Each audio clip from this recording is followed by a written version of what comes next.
Graves at my command have waked their sleepers, oped and led them forth by my so potent art. But this rough magic I hear abjure, and when I have required some heavenly music, which even now I do, to work mine end upon their senses, that this Eyrie charm is for, I'll break my staff, bury it certain fathoms in the earth, and deeper than did ever plummet sound, I'll... Captain? Sir, your attention is wandering. The story is told, though who can say if it be true, of a clan of medieval warriors awoken in modern-day Manhattan, of the animated series that told their story. It is an age of darkness. Superstition and the sword rule.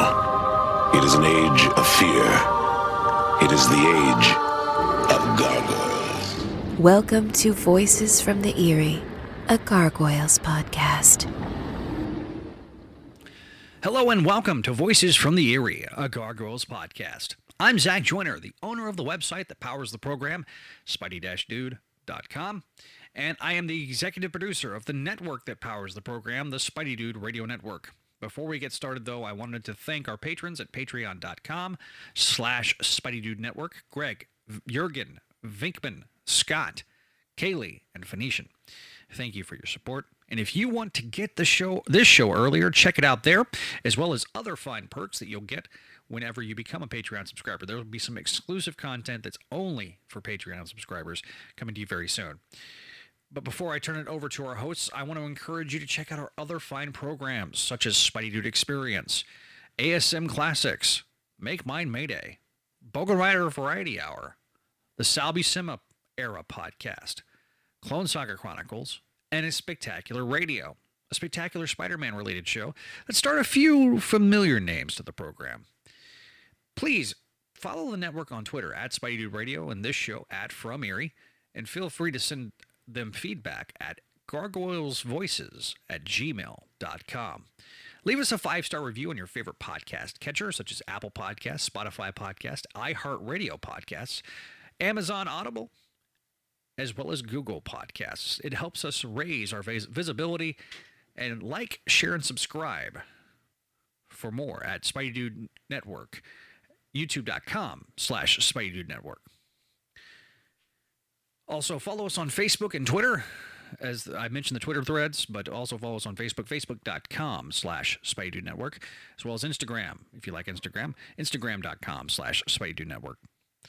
With that out of the way, it's absolutely my pleasure to introduce the hosts of our show, Jennifer L. Anderson and Greg Weisman.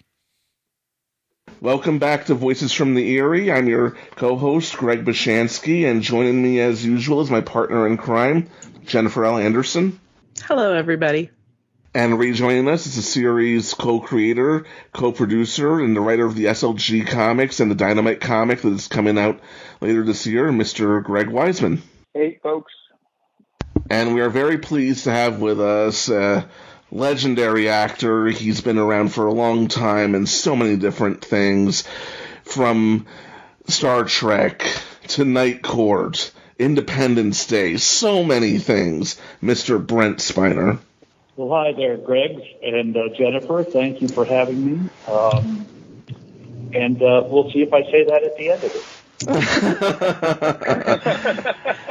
We're being critiqued right now. Okay, I got it. Yes, but before we get started, this show is going live on September 16th. So, Jennifer, happy birthday! It's my birthday on September 16th. Happy birthday! Oh, happy birthday! Happy birthday, Virgo. Yep, terminally Virgo. And you know what, Jennifer? That's nothing to be ashamed of, by the way. Thanks. Yeah. This is gold already. So, Brent, we would like to get to know you. How did you become an actor in the first place? Well, I was in a high school that had a fantastic teacher, and it's one of those guys that you dream about and that changes your life.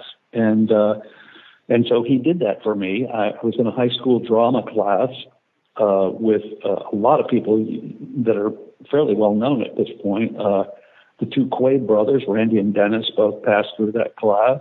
And Thomas Schlamme, who co-created The West Wing with Aaron Sorkin and has directed and produced dozens of other things, was in my class. And Marianne Williamson, who ran for president in 2016, was in my class, or rather 2020 she ran.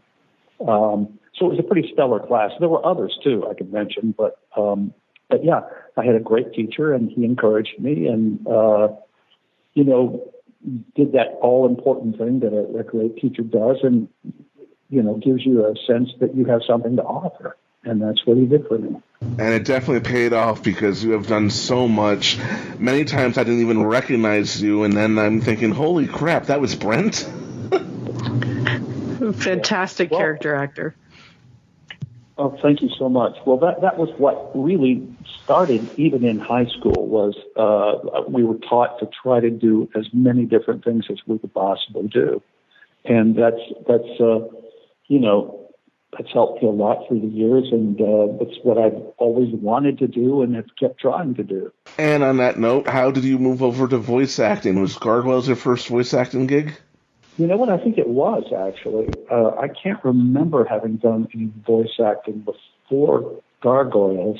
That was the show that created by the great Greg Weisman, who you might know, or you might be able to see if you look to your left. I don't know, is he actually in the room with you? Are you in the room there, Greg? There's no room. There's no room. We're in four different cities. We're all over the country. Well, where are you guys? I am in New York. I am in Denver, Colorado. Get out. And Greg, I assume you're in like Burbank or something, right? I'm in Los Angeles, California. Los Angeles, yeah. Well, and I'm also in Los Angeles, but we're in different rooms. That's great. I had no idea. Yeah. It's this whole modern technology thing. I don't understand it personally. I think it's witchcraft, but he really does not understand it. I don't either. And do you guys like travel from LA to New York and Denver just to do the show? Sometimes. Yeah. Okay. So anyway, yeah, I was kindly asked by Greg Weisman to be a part of Gargoyles, which is, we all know, a fantastic series, one of the greatest series, and it so far ahead of its time, it's just absurd. It would have been today the biggest thing on television, I think, and so yeah, I was lucky, and I think a lot of my Next Generation companions were also on the show. I don't know whether Greg was a fan of the show or it just turned out that way, but it was great. Both things are true. Oh, okay. It just turned out that way, and you were a fan of the show, right? And the two things sort of work together symbiotically. But really, it all started with Marina. She auditioned and was so did she? Damn good. And which one was Marina? I mean, is she? Who was she on Next Generation? I don't recall.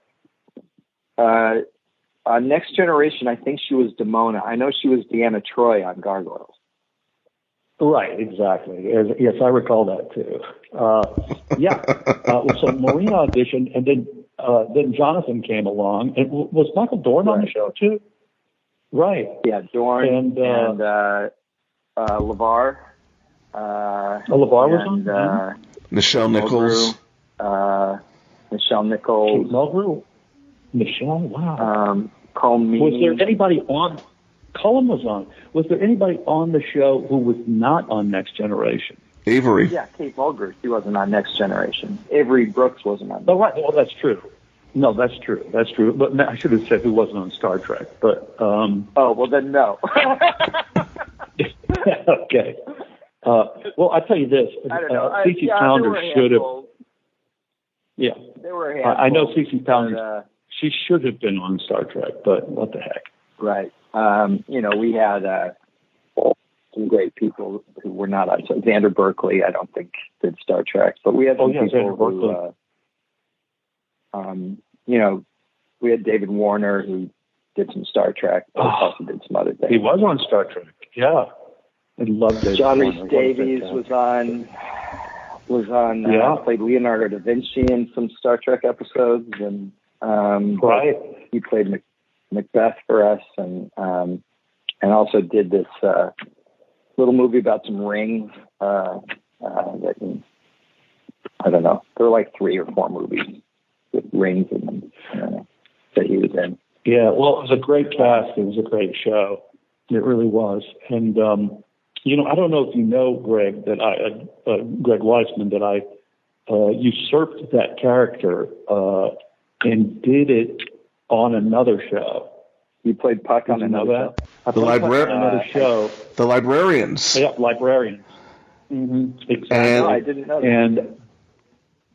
And I was only a voice, I think. I don't know. Because again, I didn't watch that either, but I said to Dean Devlin, who produced the show, I said, what I'd like to do, because he wrote this character, Puck, and asked me to do it quite, accidentally. I mean, he didn't know that I'd done it on Gargoyles.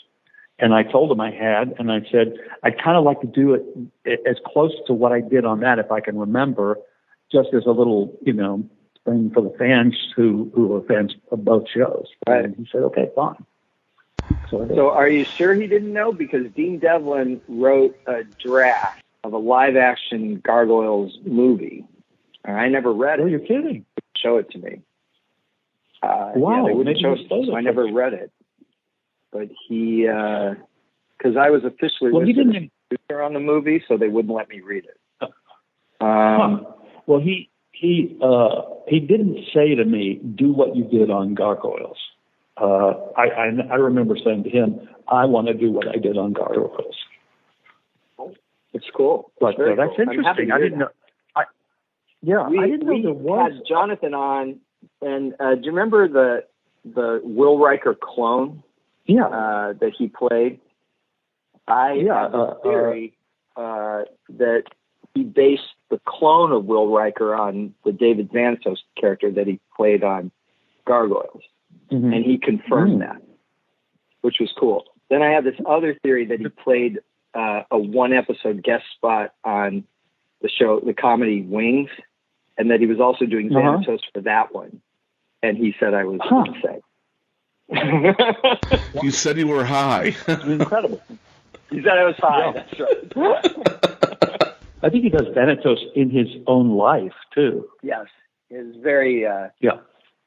That's all we really did is we just we cast a type. In other words, Marina playing Deanna. Marina is much more like Demona than she is like Deanna. Yeah. I think you're probably right. She's admitted that one, too. But speaking of Jonathan, you mentioned Librarians episode where he played Puck. Jonathan Frakes actually directed that episode. Yeah. The one that he directed, what episode of what? Of Librarians. That's right. That's right.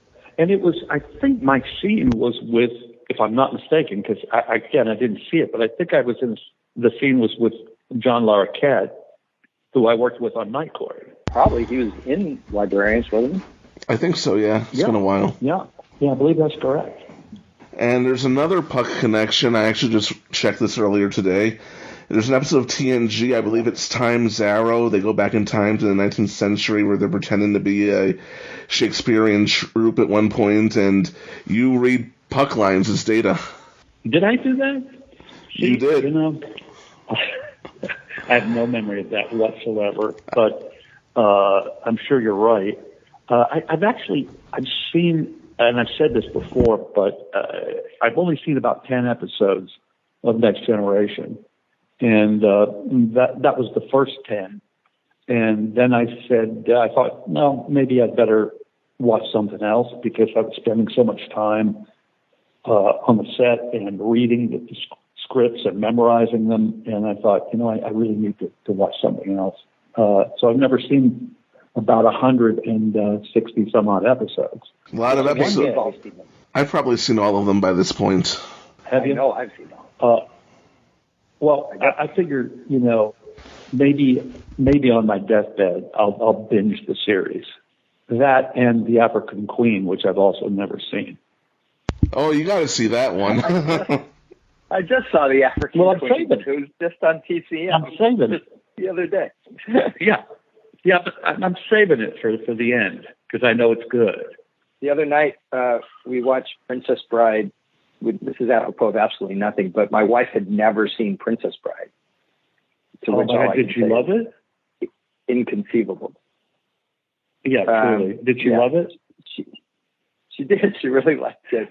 And I'm like, and I checked with my kids, and I'm like, have you guys seen Princess Bride? And they're like, yeah, Dad, you watched it with us. And I'm like, that's what I thought, but I guess my wife did. So for the first time ever. And when you watched it again, did you like it as much? Yeah, I mean, part of it, I'll admit, is it just, it gives me a whole nostalgic, warm, fuzzy feeling on top of how good the movie is, Sure, yeah. But yeah, there's just so much in it. So much fun. Oh, it's fantastic. Yeah, it really is. Somebody once asked me, is there any role in any other film that you wished you had played? And the only one I can think of is Mandy's role in Princess Bride, and he's fantastic in it. Yeah. Yes. Prepare to die. Yeah, it's such a great. We're a bit off topic, probably. Right? Yes, I'm going to I'm going to steer us back. But Brent, one of the reasons I've always been a fan of your acting, outside of obviously Star Trek and even Gargoyles, there are times when I just don't recognize you, and I realize after the fact that it was you. You're almost like a chameleon. It's amazing, and I didn't realize you were Puck until after I had gotten on the... I recognized Jonathan and Marina, but I didn't realize you were Puck until about a year after I had seen the episode and I'd gotten onto the internet for the first time and saw a cast list. I mean, they are both, Data and Puck, they're both such different characters, polar opposite ends of the spectrum, and yet you brought a very human quality to the both of them. Well, thank you. I mean, obviously it was great fun to do, and that is sort of like the idea is to try to, cover as many bases as you can and do as many things. I kind of see myself in a lot of ways as the, what's his name? George Plimpton of acting, I don't know if you remember George Plimpton, but he was a writer. I do, but that's a deep cut. Yes. Paper Lion and things. He got in a boxing ring with I think Archie Moore, a professional boxer, and got knocked out just so he could see what it was like to do that.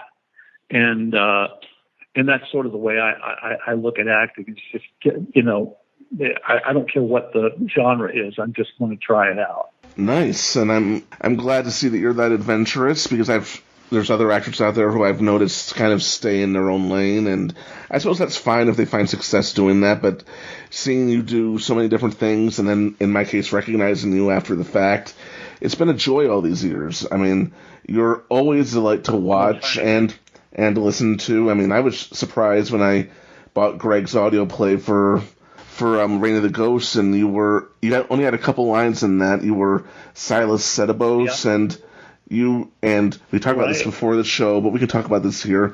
And the work you did for him also was the Joker and on Star Wars Rebels. Didn't recognize you until after the fact. Well, that's nice. I appreciate that. It's exactly what I want to hear. I mean, on Rebels, it was like, hey, we want this character to have this sort of feel of being David Niven. And I don't know why, but immediately I thought of Brent. I was like, oh, Brent can do this. Brent can give me David Niven. Well, I do. Not like a rich little like impersonation of Dave. That I didn't need that, but just give me the feel of right. Yeah. Well, I remember the audition. My manager called and he said, "Can you do David Niven?" And I said, "Well, I can do David Niven-ish." And so I recorded it, and he gave me the job. And then I did see the drawing of what the character looked like, and he looked like David Niven. I thought, this is perfect. So that was fun. It's also always fun to have Brent in the booth because he's got the best stories. Oh, thanks. Yeah, I mean, you won't hear any of them on this show, but thank you for saying that. Well, I did hear you once said that the cat on Next Generation was the hardest actor you've ever worked with. Well, he was the worst actor. I mean, this, and I, people say, well, you hate cats, and I really don't hate cats, and I didn't hate that cat. I just felt like the cat really couldn't act, and he couldn't. And there was a point in time where I actually asked them if they could put a little dog in a cat suit, and they refused to do that. But the writers used to write the cat in just to piss me off, and they'd write stuff that didn't even we weren't even going to film, just to jerk me around when I'd read it. And the cat would have to do amazing things, and that cat couldn't do anything except eat tuna, and that's the only thing he could ever do. So back on Next Generation, I mean, Gargoyles touches on all the classics, and you got to do a lot of the classics on TNG as well. Sherlock Holmes. You did an entire monologue as Prospero, as I recall. Do you have it, especially since the episode we're going to talk about shortly is so Shakespearean, do you have a Shakespearean background beyond that? Well, I have some. I mean, not as much as I would like to have, because I'd like to do a proper Shakespeare play if I could, but and I've talked to some people about it, but again, when I was in high school and college, my teachers really pushed us to do everything. And so, I did Midsummer Night's Dream. I did that in college. I didn't play Puck. I played Peter Quince. And I once did Midsummer Night's Dream, the whole text, with the LA Philharmonic. It was one of the greatest experiences I've ever had I played Bottom in that one. And to have the entire LA Philharmonic behind you playing Mendelssohn while you did the lines, it was incredible. And that happens to be a play that is audience proof. And playing Bottom was also, I mean, you'd have to be just terrible not to land it as Bottom, because the laughs are just built in, and you just have to say it, and the audience goes berserk. So, yeah, very rewarding experience. And I played Shylock in Merchant of Venice in college, and that's a part I'd like to do again, because I think maybe at this point in my life, it may be the only Shakespeare left that I'm really right for. I don't know, I think you can still do Prospero. Yeah, I could do Prospero, probably. But then, do you really want to see The Tempest? I mean... I saw a production at the Hudson Valley Shakespeare Club a year ago. I loved it. Did you love it? Seriously? I've always found it a real problematic play. I don't get it. As many times as I've seen it, and I love the characters in it. They're great characters. I just don't understand. And I'm sure smarter people than me watch it and absorb it and get it totally, but it's always eluded me. I find it really varies production to production. I mean, I've seen probably a dozen. Have you? And sometimes they can kind of crack it, and sometimes, not at all. Yeah, I wouldn't mind seeing there's a lot that's problematic in it, but I think there's other ways. Yeah, I'm sure there are. You're getting there. You could get to Lear, man. You could do it. Well, I could get to Lear. Is Lear a comedy? No, Lear's not a comedy. I actually saw a perfect Lear many years ago. I saw Ian Holm play Lear, and he was fantastic. And that was a great, great production. But I don't think I'm really a Lear. I think I'm more of a Shylock. I would love to play Shylock. That would be great. That would be great. But that's also a very problematic play.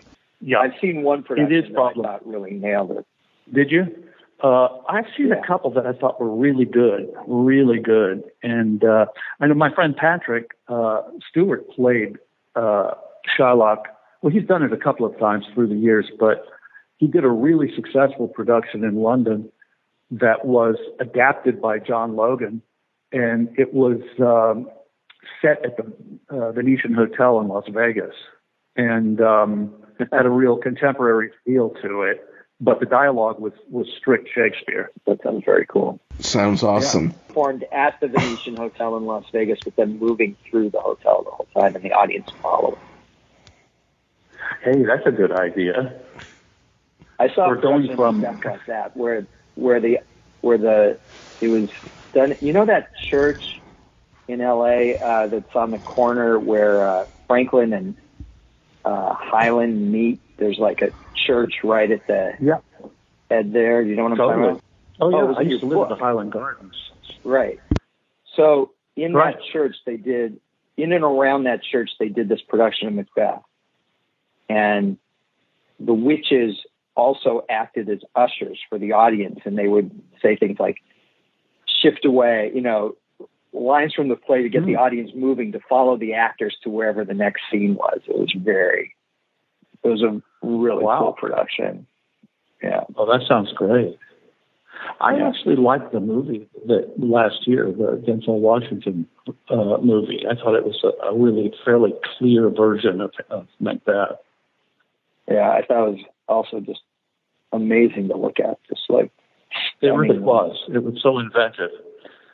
I would say it was one of the Coen brothers. I can't remember which one who directed it, but he did such a great job with it. Yeah, I'm pretty sure it was Joel, but I'm pretty sure it was Joel. Mm-hmm. I've done I've had the L.A. Shakespeare Company does a benefit every year, and I've done it several times. The first time was the L.A. Philharmonic Midsummer, but I've done several of them. And what they do is they put together a quote-unquote all-star cast, and I think they charge, it's just a reading. You rehearse it in the daytime, and he semi-stages it, the director semi-stages it, and then you perform it that one time at night. And I've had some wonderful experiences doing that. I did a production of what's the one with the Benedict, Beatrice and Benedict? Much Ado About Nothing. Much Ado, yeah. And it was, the cast was, this was the cast. It was Helen Hunt and Ewan McGregor were Beatrice and Benedict, and Tom Hanks, Julia Roberts, Keanu Reeves, Michael McKean, Martin Sheen, me. It was just an amazing experience. And Keanu had played, there was a famous, the wonderful film of it that Ken Branagh did. Keanu was in, and he played the same, and he played the same part. And I played the part Denzel played in the movie. But it was really good. And Ewan McGregor was sensational. Just perfect in it. But he always has a musical guest, too. And we had Jackson Browne, I think, did the interludes between the scenes. But I did one, I think it was Love's Labor Lost. And I've asked my friend Patrick, who has done all the Shakespeares, have you ever done this play? He said, yeah. And I said, in all the productions you've ever done of it or seen of it, has the shepherd ever been just brought the house down every time he speaks? And he said, no. I said, well, I did a production with L.A. Shakespeare where the shepherd stole the show every time he spoke. And it's because it was played by Tommy Smothers, who literally just read it straight and was hilarious. And, it was experiences like that. So anyway, I've had some experience doing Shakespeare, not a tremendous amount, but those are my experiences. And those sound fantastic. I would have given a limb to see some of these. What you just described sound just incredible. Jackson Browne was also the musical guest at Asner's memorial service. Is that right? Huh. Yeah. I think that's already happened, right? The memorial service? Yeah. Yeah. It was Yeah. 2 months ago. But yeah, he was a it? musical guest. Sure. No kidding. Well, Ed, there was another great guy as well. You know, Greg. Yeah. Yes. Yeah. Like my work dad. Yeah. Great man. Knew him for years. Not very, very well, but well enough. And always loved being around him. So many fantastic people who work on the show. And Brent, I mean, we really appreciate you joining us. I mean, I really enjoyed your book, by the way, Fan Fiction, and we're going to place a link for it in the on the page and when we post this. But are there any final thoughts? Anything else you would like to plug? Well, no. I mean, I'd love it if people bought my book, but, and thank you for mentioning it. Greg Weisman and I have the same editor on our book, and a wonderful guy. No, it was just Michael Homler. Michael Homler, exactly. And terrific guy and very helpful, and was a wonderful experience. Pandemic is what allowed me, if there was anything good about it, and there was precious little good about it, it did offer me the time to write this book because there was no acting work to be had. Well, we're definitely glad that's changed and people are back to work, acting, making great television, movies, stage. Yes. Yep. Thank God. Thank God for that. Absolutely. All right. Is there do you have any other projects you would like to plug? No. I know people are looking forward to seeing the third season Star Trek Picard, which features all my buddies from Next Generation, and I'm looking forward to seeing it as well. And I think that happens sometime around February is what I'm told at this point.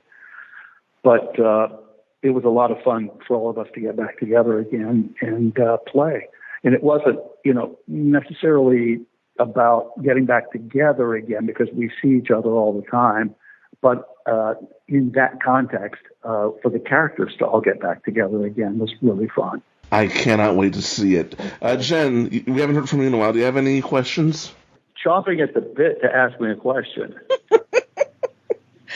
I have seen Brent on stage. I have. I've witnessed him live. Yeah.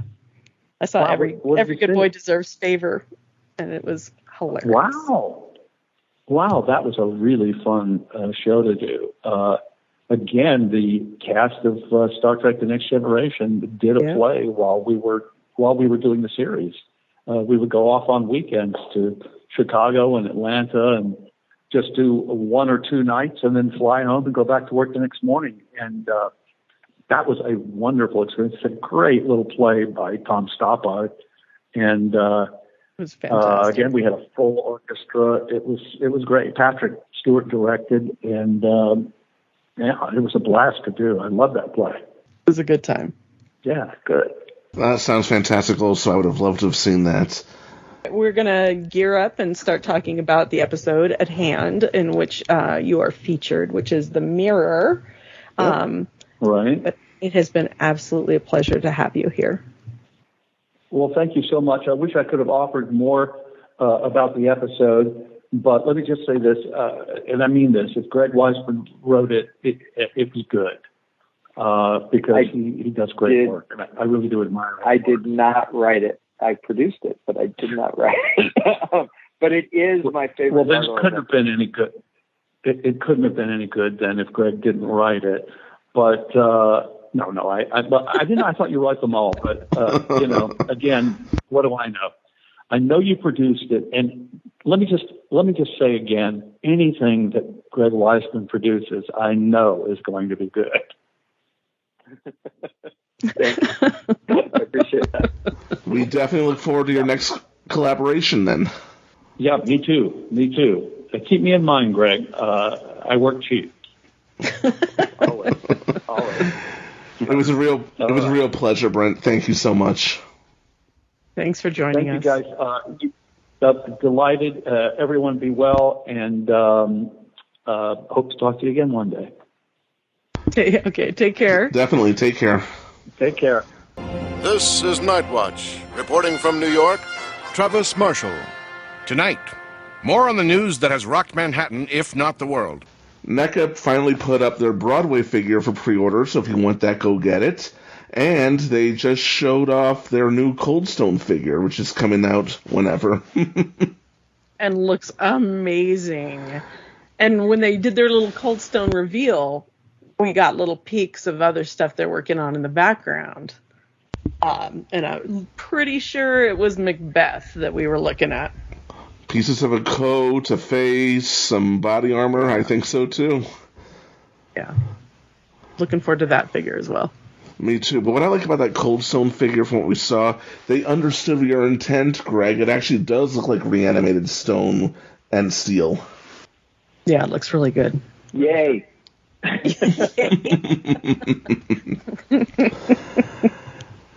Cover of Toy Collector. What are you guys talking about? I don't know that I saw what you saw. Oh, different pictures. Was it in the article? No, it wasn't in the article. Yeah. It was on Instagram. I'll send you a pic. Instagram. It's one of I those do not have internet Instagram. things. Yeah, it's technological, and we don't expect you to understand. We'll send you the pictures. And also, we'll keep in mind that when we see stuff on Instagram, that we should probably send you the pictures. Definitely. I'm afraid we're out of time. This has been Night Watch. Sleep well. And now shifting gears into The Mirror, one of the most Shakespearean episodes of the series. And before we dive into the episode, we can talk a little bit about our own Shakespearean backgrounds. I mean, we did that on Spectacular Radio, but that was a different podcast. So,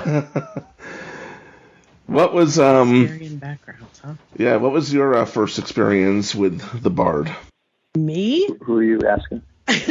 Yeah, Jen, you can go first. Ladies first. Me, because mine's going to be like uneventful, because it was just me being a nerd, and there was no all throughout school, like, everybody talks about Shakespeare, but we'd never read a Shakespearean play. It was just really weird. So, like, at the beginning of high school, I just decided to be a nerd and start finding things to read. So I don't even remember what the first one that I grabbed and read, but I was absolutely hooked, and my mom thought I was nuts that I could even understand what they were saying. My father felt the same way when I demonstrated that I could understand what they were talking about. Like, I feel like there was a couple of pages where I was like, I'm not so sure, but then once you get into it, you are into it, man. And Greg, what about you? When did your love affair with the Bard begin? Well, I mean, the first time I saw any Shakespeare was in 6th grade. There was like a 6th grade production of Macbeth, and I definitely didn't get it, didn't understand it. I don't know if it was a problem with my brain or the production or what, but it went right over my head. I was in the audience, I wasn't in it. But it was 6th graders doing Macbeth for an audience of other 6th graders, and totally didn't get it. And in fact, all the way through high school, though, for English class every year, they'd have us read at least one Shakespeare play. I still wasn't into it through high school. And in fact, for a drama class, this girl I was dating in high school and I performed a Romeo and Juliet scene. And we just had this huge argument over who was stupider, Romeo or Juliet. And I was convinced Romeo was stupider, and she was convinced Juliet was stupider. And I now have tremendous sympathy, now that I'm much older than Romeo and Juliet. I have tremendous sympathy for both of them. But back when we were their ages, we thought they were dumbasses. So it was really in college. I don't know what shifted. I don't know if something clicked. I did have just an amazing Shakespeare professor, a guy named Ron Rebholz, who passed away a few years ago, who taught me Shakespeare and then actually even let me be a TA as an undergraduate for his course the year after I had taken it. And just tremendously encouraging to me in my study of it, but also really brought it to life for me. But I also think it had a lot to do with theater that I was doing. I did Shakespeare in college. I directed some Shakespeare, and I performed in some Shakespeare, and everything from sonnets to King Lear to Henry the Fourth, Part 1, and others. And I saw a lot of Shakespeare because they were always doing Shakespeare at college, and suddenly I just got it, and I fell in love with it. And then I moved to New York, where they also did a lot of Shakespeare, and saw a lot there. And pretty soon I was just chasing Shakespeare everywhere I went. Like if I went to visit a friend in Washington, D.C., I'd grab her and, I'm only here one night.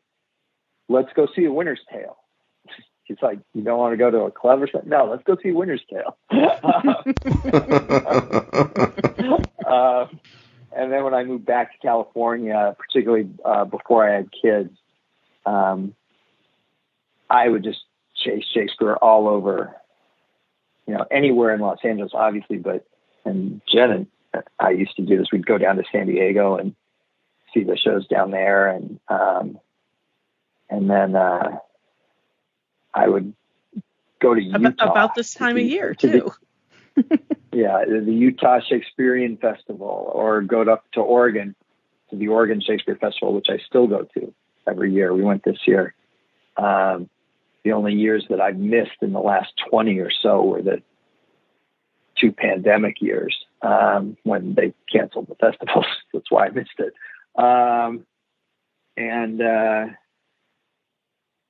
Then, when I had kids, I had less free time, but I got lucky and I took my kids to see a production out of doors at the LA County Museum of Art of Midsummer Night's Dream. And in hindsight, it was kind of a dumb thing to do, because what I realize now is that if it had gone badly, I might have sort of biased my kids against Shakespeare forever, because they were like 4 and 6 when I took them to this show. And at the time I'm thinking, oh, it's an outdoor show. If they start to get bored or they start to act up, we'll just walk away. We'll pick up the blanket and we'll walk away. But I got very lucky. It was a very kid-friendly production with all the fairies and sprites and everything like that. And the actor who played Puck in particular, I wish I could say who that was, but I don't remember, really played to the kids in the audience. He would go into the audience, and there were quite a few kids in the audience, although none as young as my 2, but he played to them and they were just enthralled.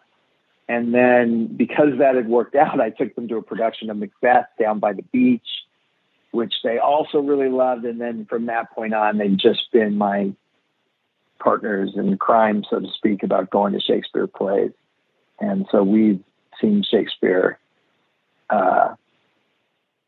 all over, and it's just been great. So I am I think, legit Shakespeare fanboy, as much as I'm a Spider-Man fanboy or a DC or Marvel or Star Trek fanboy. I am a Shakespeare fanboy,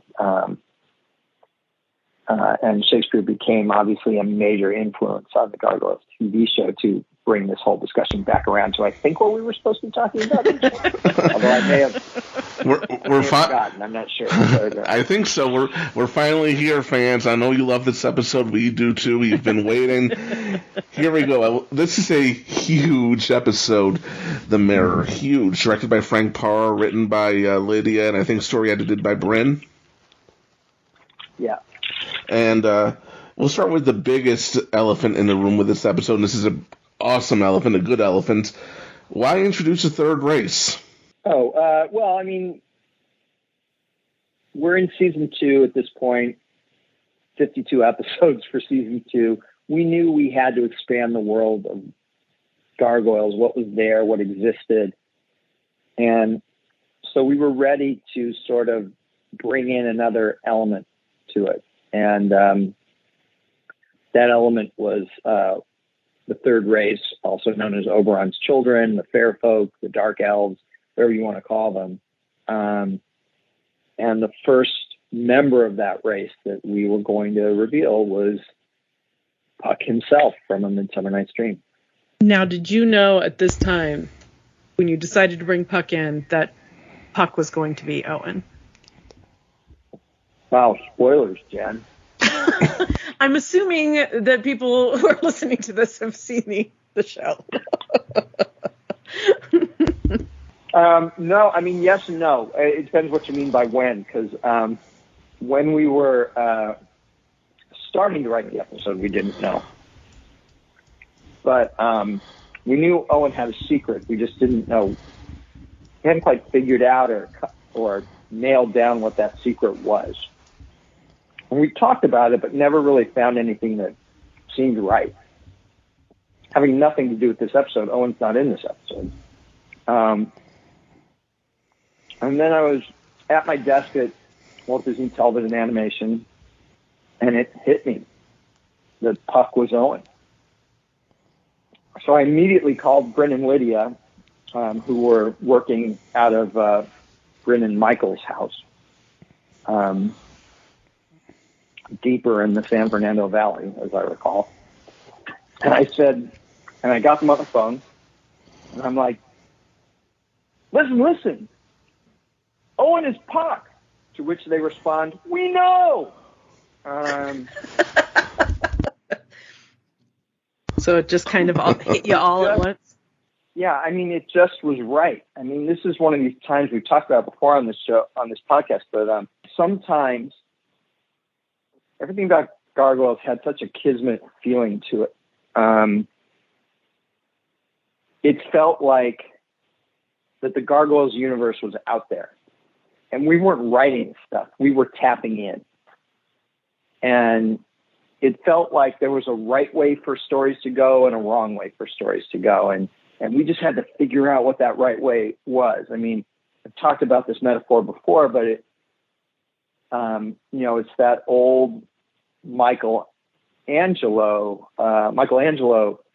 story, which is the legend is that he would look at a block of marble and see the statue inside it and then say, my job's easy. All I have to do is cut away the excess to reveal the statue.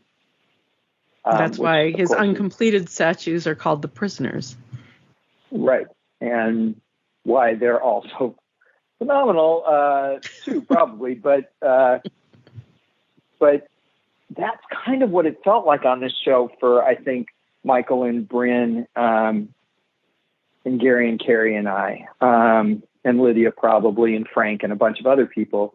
But is that, there was, the stories felt to us like, yes, that's how it's supposed to be. This is who Macbeth is supposed to be. This is who Owen is supposed to be. This is who Damona is supposed to be.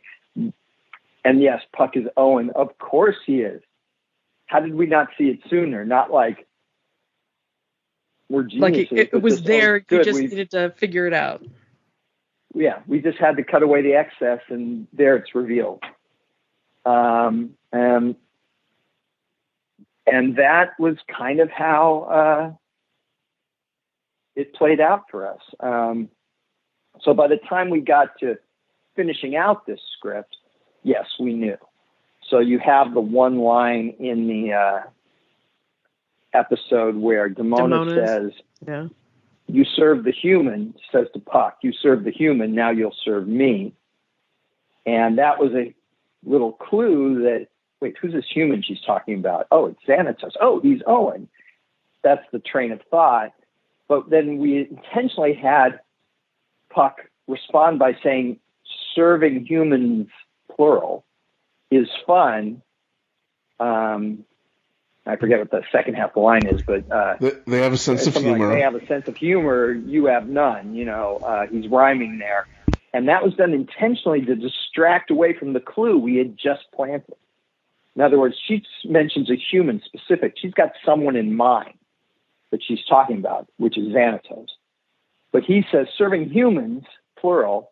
And so now it just seems like, oh, he served humans in the past, you know? And so we were intentionally trying to play fair with the audience on the one hand, but then actively trying to distract them so that they didn't guess ahead of when we were ready to reveal it down the road. And, you know, I think that was pretty successful. My guess is there maybe were one or two people who realized Dawn was Puck, but I would think that most of them didn't figure it out until we revealed it, which is, you know, something like 20 episodes from now. Well, way more than that. Way more than that. And I didn't figure it out either. We'll talk about that when we get there. But one of my favorite reveals in this episode early on is it wasn't so obvious in the first season after Awakening, but Demona is not only still carrying a torch for Goliath, she's actively jealous of Elisa. You look at that entire chase sequence in the museum, everything she throws, she's not aiming at Goliath, she's aiming at Elisa. Yeah, and that was all very intentional. I mean, we wanted to show a contrast. The idea was that, and even the audience felt this, that Goliath and Elisa were our power couple, right? But where are each of the two of them along that road to getting there? Who knows what, consciously or subconsciously? And then what is Demona's reaction to that? So what you see is that Demona is clearly already jealous of Elisa, with a big hate on for her, because of her connection, emotional connection to Goliath. And this goes back to Awakening, you know, our pilot, when Goliath insists on going to see Elisa over Demona's objections, when Elisa saves Goliath's life by, you know, slamming into Demona right when she's about to shoot him. And to Goliath, when he's got a choice between saving Elisa and Demona, as they're both falling, at least presumably to their deaths, he chooses Elisa. Now, you can logically argue that Demona has wings and would probably manage to pull out of that fall eventually, which, of course, she did. And you can argue that Elisa doesn't have wings, and so if he didn't grab her, she was just dead. But if you're looking at that from Demona's point of view, he just let me die. And that connection between the two of them became clear to her, and we wanted to show that. Now, in contrast, is where's Goliath's head at? Where's Elisa's head at? So, from Goliath's point of view, the way I see it is that prior to this episode, Goliath had made this emotional connection to Elisa that he found very attractive, at least subconsciously. But on a conscious level, he didn't think of her in that way at all. He couldn't. Whether or not he viewed her as an attractive human is like saying, you know, honestly, like, oh, that's a good-looking horse. That cat is handsome. You know, I mean, that kind of thing. You know, from the standpoint of him being physically attracted to her, she doesn't have wings. She doesn't have a tail. Oh, my God, look at those little feet. It doesn't even register to him that she is a potential. I mean, we haven't gotten the vows yet, so he hasn't completely written off Demona yet, even. But even that aside, the notion of her being some kind of life mate to him doesn't make any sense to his conscious mind. But subconsciously, there's a piece of him that is already hugely attracted to who she is as a person. Now, flip that a little bit for Elisa. Now, sure, when she first sees him, she falls off a building because he's scary, right? But I think very rapidly, once she realizes he's sentient and can talk and all that kind of thing, and then starts to get to know him very rapidly, she stops viewing him as a creature, and she thinks he is handsome, but let's be pragmatic. In other words, for Goliath, that's a subconscious attraction. For Elisa, it isn't subconscious. She's aware of it, but she's also pragmatically rejected it. There's no way this could work, right? And this is a problem for her right through the entire 65-episode series, frankly. You have to get to the SLG comics before she sort of decides to turn that thought process around. Yeah.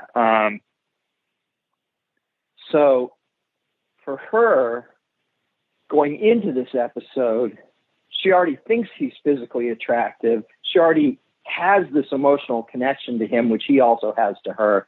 But she has made a conscious decision that this relationship would be impossible. So I'm just going to ignore this attraction and we are going to be platonic friends. She's made that decision. But then she turns into a gargoyle, right? You remember that, right? Vaguely. Right. So I think it might be in this episode. Right. So now we'll get into the whole thing about those who are transformed and how they perceive it, because that's a big thing about this episode. We'll get into that in just a moment. But the point is that in that moment when she's first transformed into a gargoyle, she was viewing him as something other up to that point. I can't be in a relationship with him because he's other. He's too much other. I mean, my mom, my dad, my dad's a Native American, my mom's African American. They were other, but they could make it work. This is too much. This is over the top. Even I can't. I'm biracial and I can't deal with that. Bispecial is too much for me, right? But suddenly, from her point of view, he's no longer other. And she throws her arms around him. And she is so happy. Now, she doesn't realize she's transformed. Again, we'll get to that in a minute. All she realizes, she thinks, in fact, that he's transformed. But all she realizes is that he is no longer other. And she is thrilled because for her, consciously, that was the big objection to that relationship. It's too much. I can't deal with it. That much other. And now he's not other anymore. And her arms go around him and she is ready to mac out, right? She is ready. Now, if you asked her prior or after this event, do you really want Goliath to be a human so you could be together and it would be easier? She'd say no, because she knows that being a gargoyle is fundamental to who he is. But in that moment, for just that second with her guard down, oh, is she happy.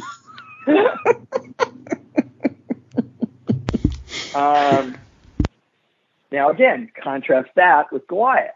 Up to this point, he's had this emotional connection to her, but the physical, he's not even aware of, right? I mean, and if he is, it's negative, right?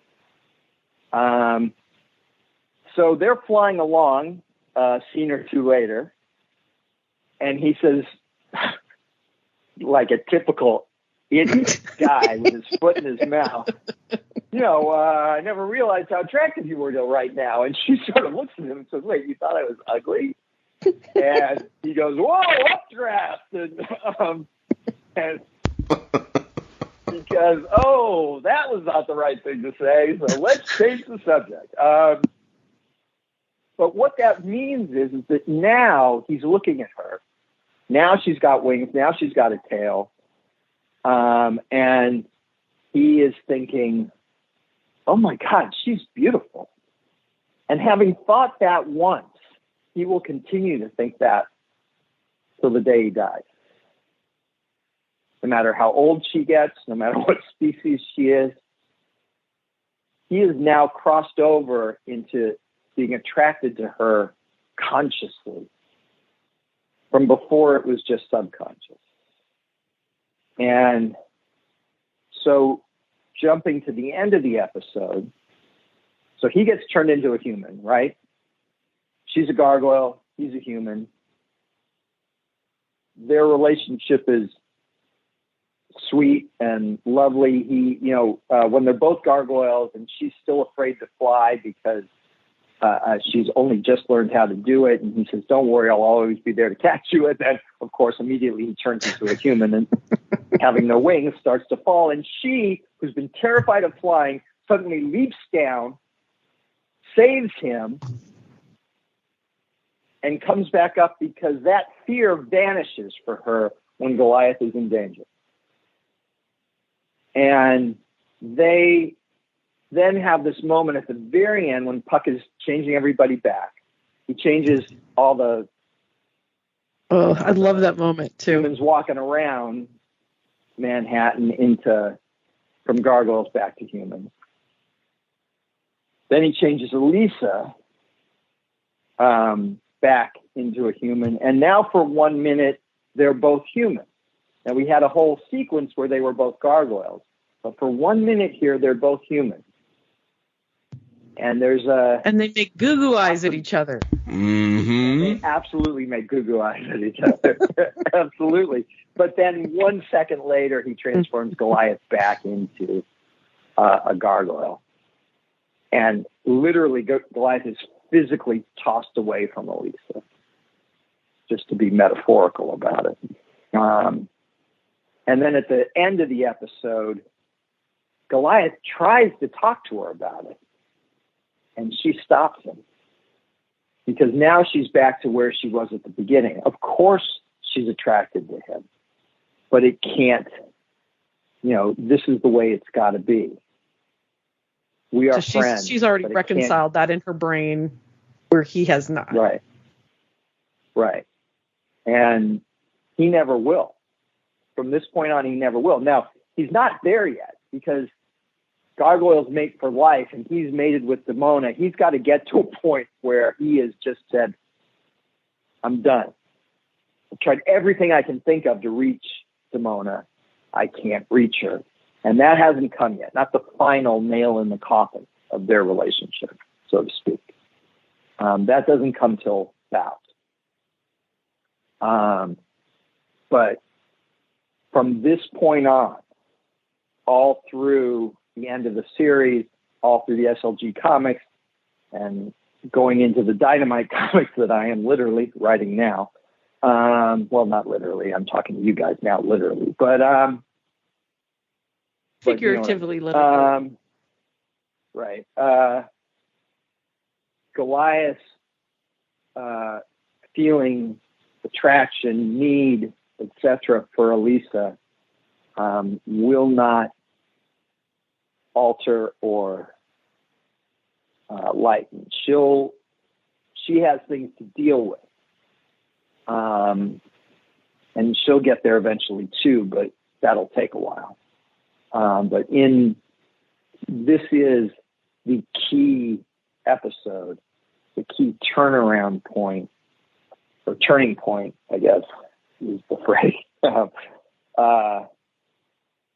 for their relationship is in this episode. Yeah, it's a huge push. Mm-hmm. It's fantastic. We'll come back around to it in a bit. There's a point I want to make a little bit later, a discussion to have, but the Demona aspect of this episode, we see a lot of her MO. It's nice to see how a peek at how she's been operating for a while. I like seeing this townhouse. I like seeing her pay off these thieves. And the guy outright says that he's worked for her before, so it explains a lot. And I like it. Granted, it's not spelled out in the episode; it's in the memo. But that you put this place in Gramercy Park. As a New Yorker, I have to say this about Gramercy Park. It's the only private park left in New York City. There's a lot of, it's considered elitist all over the 5 boroughs. There's even been accusations of racism thrown at the place. And in the middle of the park itself, there's a statue of Edwin Booth, who's a noted Shakespearean actor, and the brother of John Wilkes Booth. You add all that together, I think it's the perfect place for her. Now you may just be giving us a little too much credit.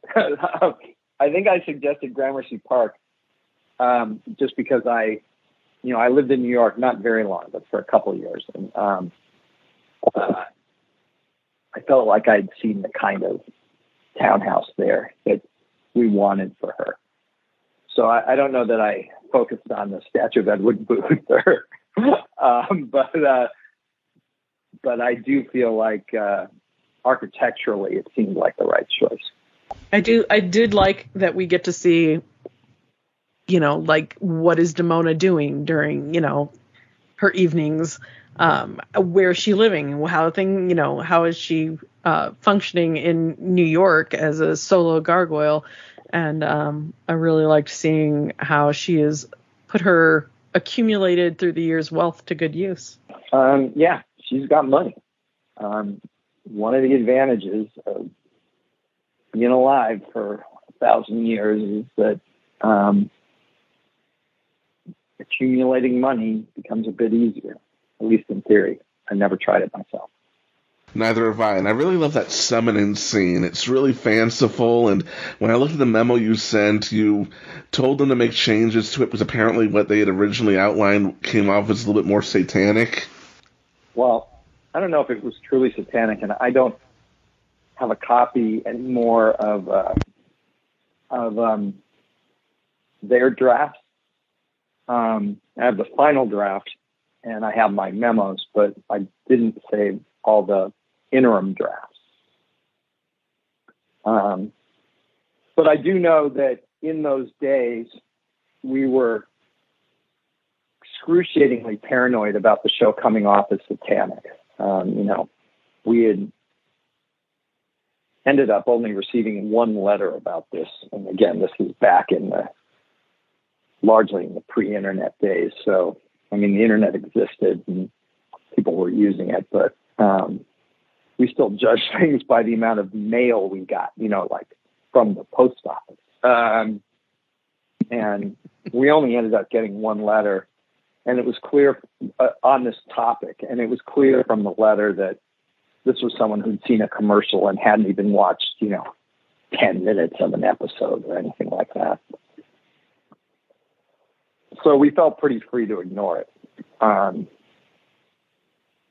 But even before we received that one letter, there were all sorts of discussions about how we could make sure that the gargoyles didn't come off as demons, didn't come off as devils or satanic. We had long, detailed discussions about the shape of Goliath's horns or any of their horns. And we realized that if you have the horns point backwards toward the back of the head, it had a very different feeling than if you had the horns point forward. If they point forward, then it felt like Satan. It just summoned up images of Satan. But if the horns angle back, then it doesn't as much. It just feels like a kind of monster, and that's what we were looking to do. We weren't trying to relate the gargoyles to Satanism. We just wanted the characters, the human characters or whatever, and the audience to go, they're monsters. No, they're the heroes. Don't judge a book by its cover. And we felt the whole issue of Satan or Satanism or Satan worshipers or demons or stuff, that would be a distraction. That would not, it's one of the reasons we didn't even want them to be magically created beings. We wanted them to be their own species. We didn't want them to be created by something that, like by black magic or quote unquote, or anything like that. We wanted them, everything about them, to be organic to who they were and not summon up memories or associations with something that they weren't. Now, at the same time, we're playing both ends against the middle because, we want everyone to react like, oh, they're scary monsters. And part of what does that is the whole demonic ideation, but we didn't want to ever be on that head with that. We were afraid of it. So I don't remember exactly what Lydia wrote and Brent edited, but I know that Adrian and I both reacted like, that sort of feels a little bit pentagrammy or a little bit like some kind of demonic summoning. Of course, we're not even talking about the gargoyles now. We're talking about Puck. But we want to get away from that. Let's make this feel more fanciful. Let's make this feel magical, yes, but not like it's some kind of satanic worship or something like that. We aren't summoning Satan or a demon or a devil. We're summoning Puck. And I just love the way Puck and Demona play off of each other. It's so fantastic. And I was about to say, in a way, even though Puck references Aladdin's lamp, she does get 3 wishes. And I wrote this down here because this is for all you Demona hero worshippers out there. Lester to remind you that when Demona got a magical wish granter, her wishes weren't create a safe haven for my oppressed species, protect us from unjust harm, replenish our greatly diminished numbers. No, they were get rid of a basic biological feature of my species that inconveniences me personally, and only for me. Literally wipe out every human being on Earth, and if number 2 is not possible, kill the one who stole my man. And the way Puck runs to town with these exact words only, exact words.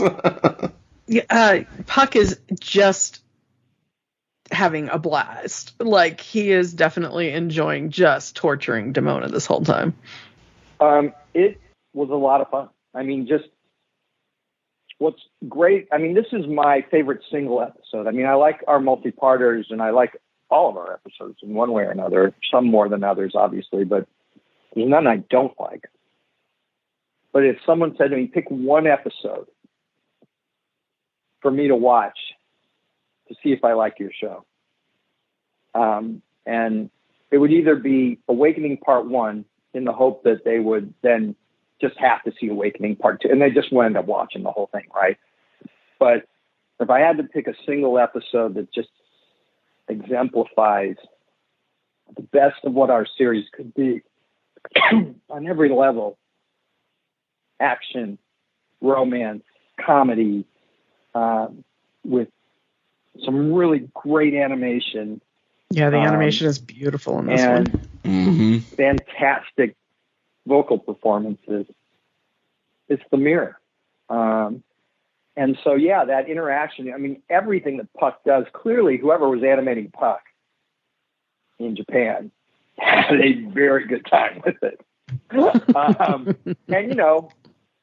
and Brent does an amazing job as Puck. Some of those lines, I can make him love you again.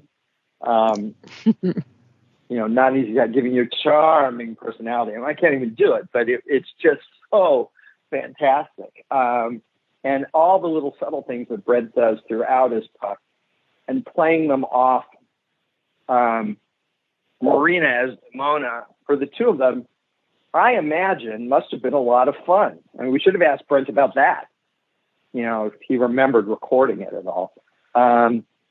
Because, obviously Marina and Brent worked together in those days every day on the set of Next Generation. Because this is back when Next Generation was still also being made. This wasn't like, Next Generation was a couple of years ago. They were still making Next Generation.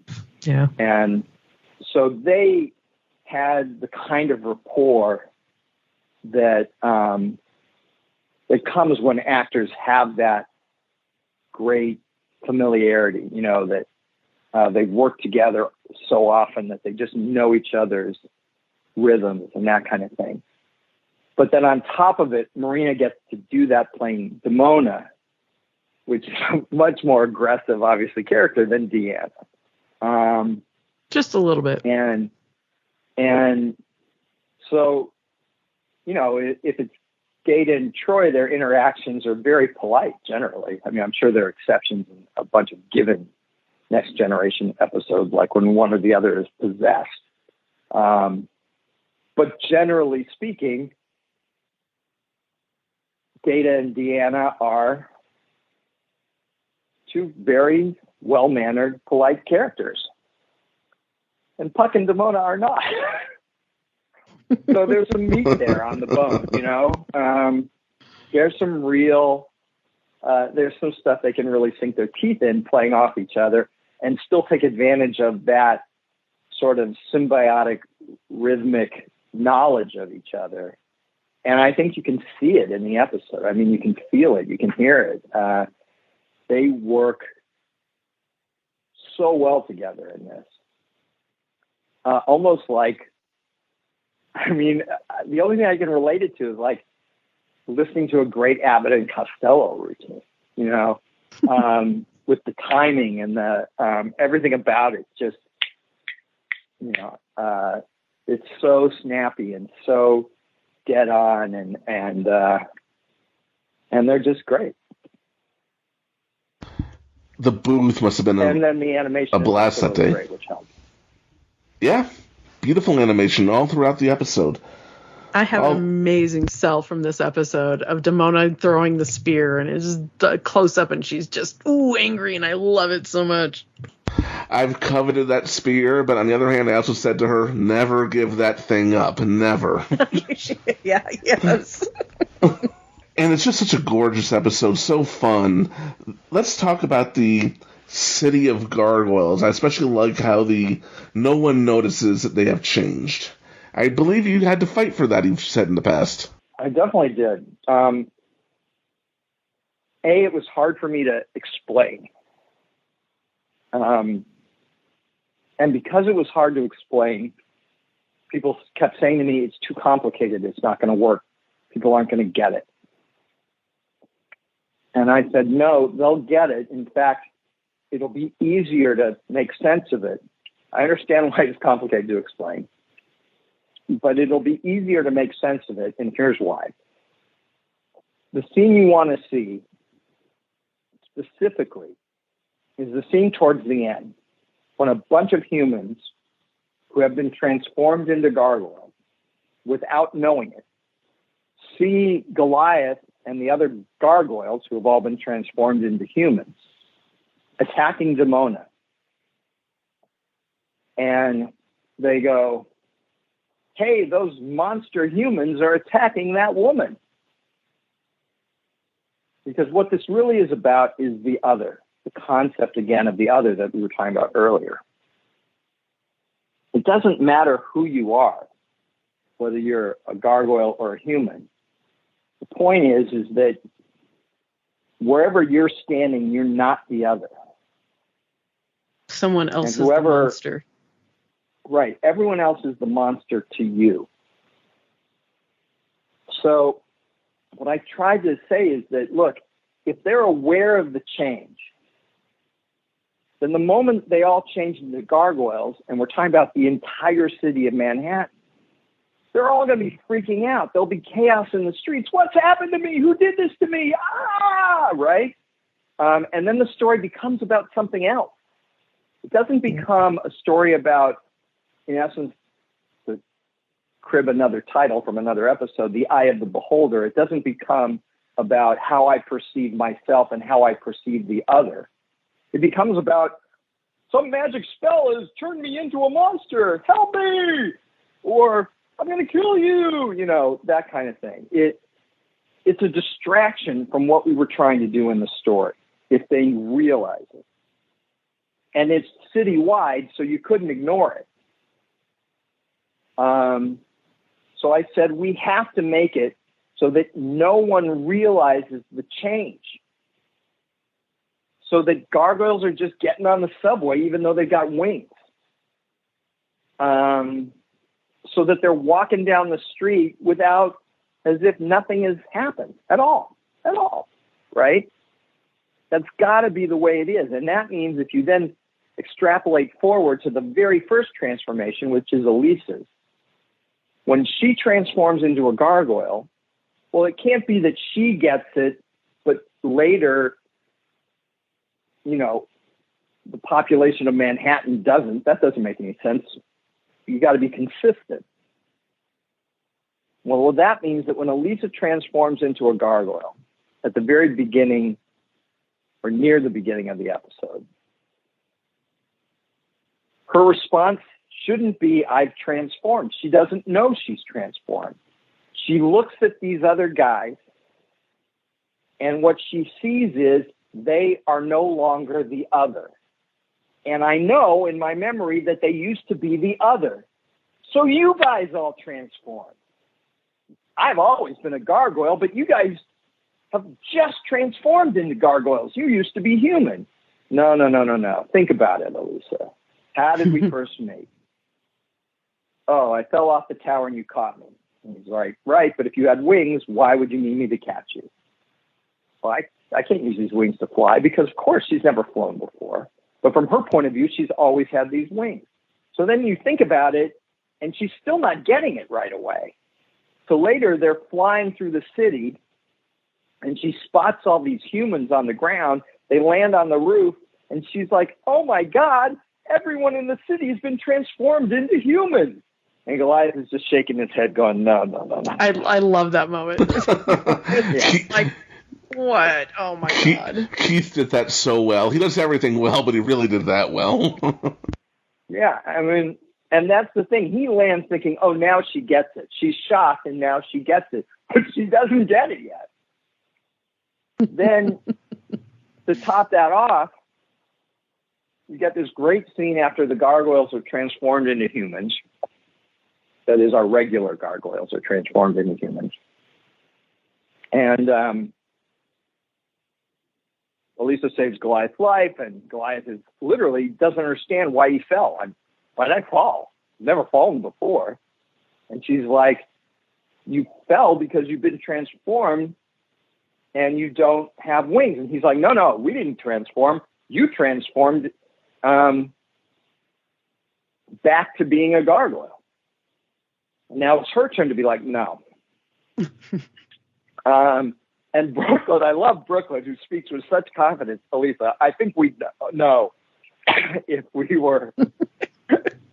used to be gargoyles. So I think we'd know that, And Hudson goes, we never needed wings to fly before. And then, so it's up to Lexington, the engineer, to step in and go, wait, think about that for a second. How the fuck did we used to fly without wings, right?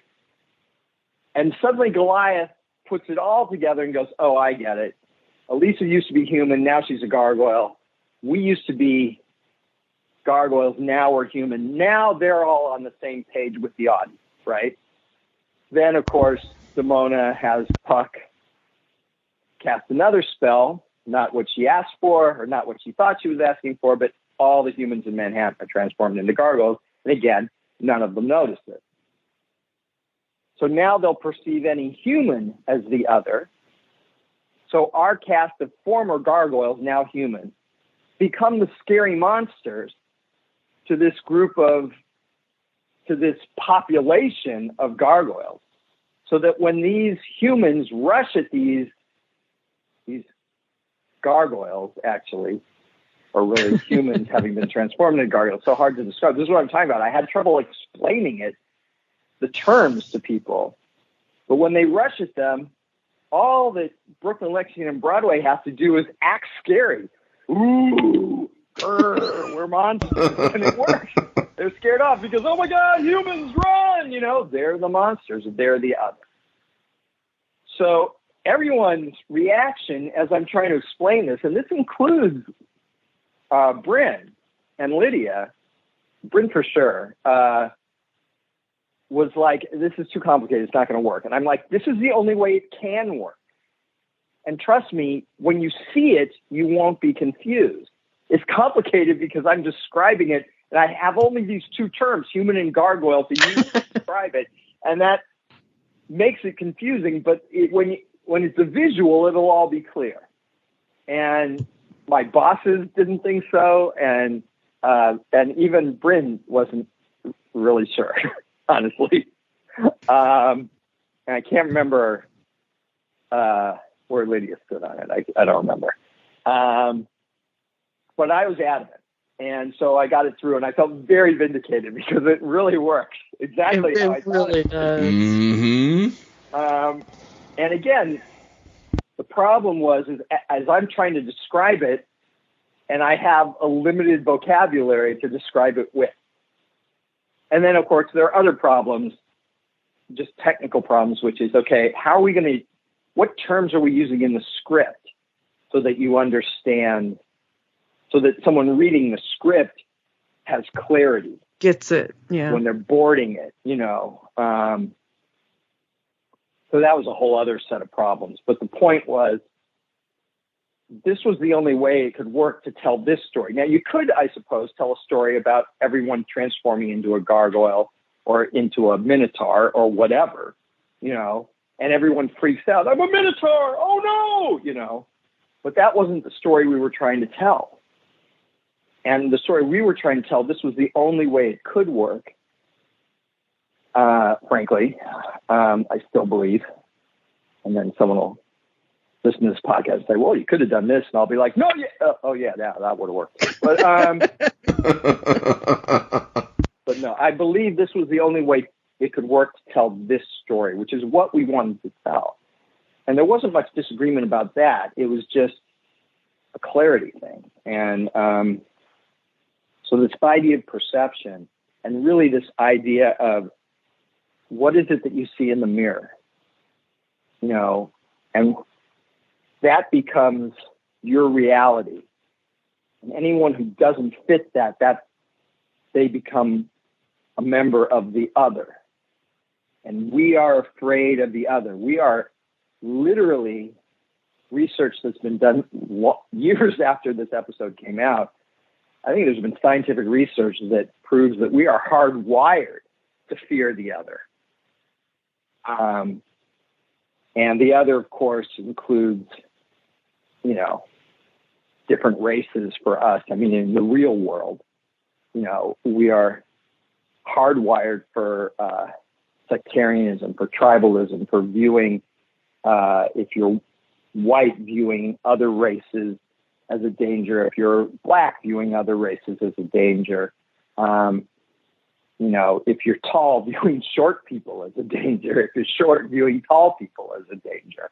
I mean, literally, we are hardwired to believe that the only people who can keep us safe are the ones in our immediate tribe, and anyone else becomes the other.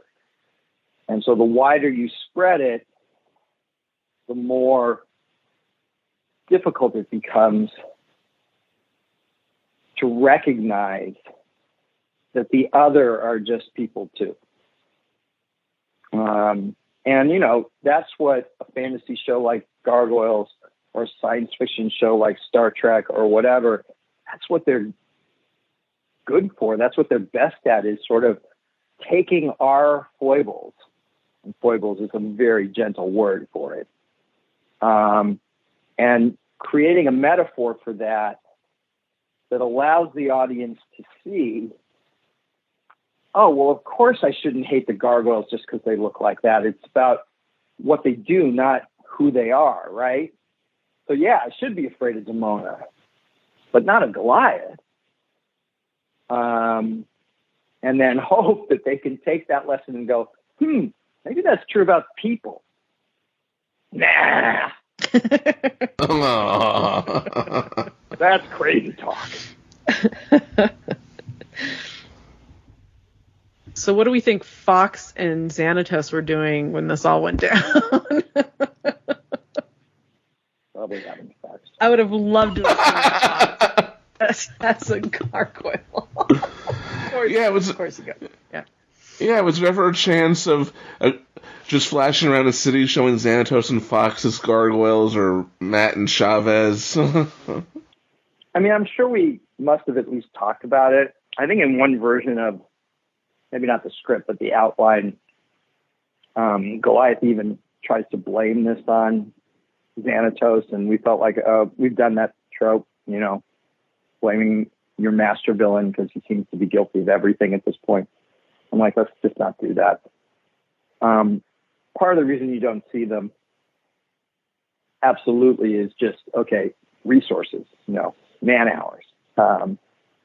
We've got to design human versions of our 5 leads, a dog version of Bronx, a human version of Simona, a gargoyle version of Elisa, and then a bunch of nondescript human quote unquote gargoyles around Manhattan, right? That's a lot of design work for a single episode. And in fact, originally, there's this clothesline, and Hudson pulls a sheet off the clothesline to wrap the mirror in it. Remember that, Pete? Yeah. Mm-hmm. Well, originally, there was supposed to be other clothes on that clothesline, so that by the time the gargoyles got to Rockefeller Center, they'd be wearing clothes. They wouldn't still be walking around in their loincloth. And then it was just like, that's another 5 designs if we put them in clothes. It's too much. We don't need to see it's a lot. Goliath as a human dressed in a T-shirt and jeans. We just don't need it. And there's part of me that I think that would be appealing to me to see, but absolutely unnecessary. And we were just on this episode stretched to the limits on a design level. So there was no way we were going to start bringing in characters like Fox or Xanatos or Matt or whatever and say, how are these guys looking? Because that's all there is to it, because they wouldn't have known. They wouldn't have recognized the change. So there's nothing dramatic to seeing Xanatos as a gargoyle, nothing dramatic to seeing Matt Bluestone as a gargoyle. It would just literally be to satisfy the curiosity of the audience. What do they look like? And, we don't even have even if the design issue wasn't a factor, we didn't have the screen time for that. Yeah, there's a lot going on in this episode. Mm-hmm. All right, so we can safely say Xanatos and Fox were having sex while this is taking place, and Adrian would have said no. If I had a prehensile tail, that's where I'd go first, too. Yes. And speaking of the human forms, we should discuss the gargoyles' human forms in this, because there are nods to their voice actors in those designs, I believe. A little bit. The one who kind of actually looks like the voice actor, the only one really, is Tom Adcox. Lexington with the short, dark hair. Did kind of look like Tom. Bill Fagerbacke is a big guy, but he's not built like Broadway. He's a big, tall guy, and but he's a blonde, so we gave Broadway blonde hair. And Ed, the idea was to make it look like Ed, but with Hudson's beard. And then for Brooklyn, let's make it look a little bit like Jeff, but we felt the need, because Brooklyn has a beak, to make the nose bigger than Jeff is, and not to get Jeff as a blonde also, but not to give him the blonde hair, but to give him Brooklyn's white hair. And then for Goliath, we gave him darker skin to match Keith. And the in-universe explanation for that, I've always said, is that subconsciously at this stage, Goliath wants to match Elisa. So he's seeing himself with a skin tone similar to hers. And then, you give him the long hair because that's what Goliath has. And we were trying not to change the hair where it existed. And so the end effect for me, when you see Goliath in a loincloth as a human, is that he looks mostly to me like Conan the Barbarian. Oh, I can definitely see that. but it wasn't like, hey, make him look like Conan. It was just like, make Goliath human, and a human Goliath kind of looks like Conan. Again, Conan the Barbarian, not Conan O'Brien. But huge difference there. Huge. Yeah. As a poet, so that was it. Yeah, and I don't. Normally, I wouldn't go here, but I'm going to go here just now. That's one of the reasons why, when the Goliath Chronicles came along and they did that episode where Goliath turned human, he was as white as Conan O'Brien. That was so bad. I mean, that was so bad. Not my show. Nope. Not your circus, not your monkeys. I mentioned Gramercy Park earlier, but I love the use of real, and I do this every episode, but especially here, real New York locations. We had the Metropolitan Museum with a very accurate layout of the inside, especially that Egyptian wing. We had Gramercy Park, the Twin Towers, and you mentioned Rockefeller Center. This was New York scenery porn to me, and I love it. I don't know that we thought of it as porn, but we've talked about this when Frank was on. He talked about it. He took a lot of photographs. I had lived in New York for years, and so we wanted to. We got this big fantasy concept. You've got humans turning into gargoyles. You've got gargoyles turning into humans. You've got Puck from Shakespeare's Midsummer Night's Dream.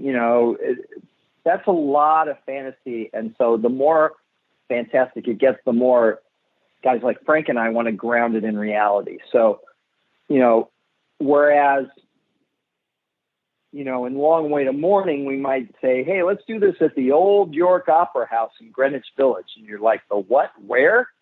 It's like, no, let's do it in actual real locations here to further ground it, because Long Way to Morning is a very intense, there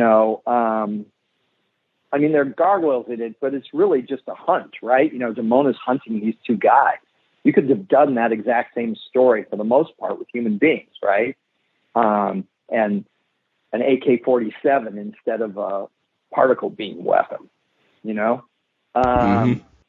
But so that was a more grounded story. So I felt, all right, it's vaguely on Bleecker Street. There's an opera house there that's been there for 150 years or something. We made it up. It's fine. But here I wanted to, the more fantastic the scenario, the more I feel the need to ground it in reality. So that's why you get actual places like Rockefeller Center or the World Trade Center, et cetera, in there, because you want to lock down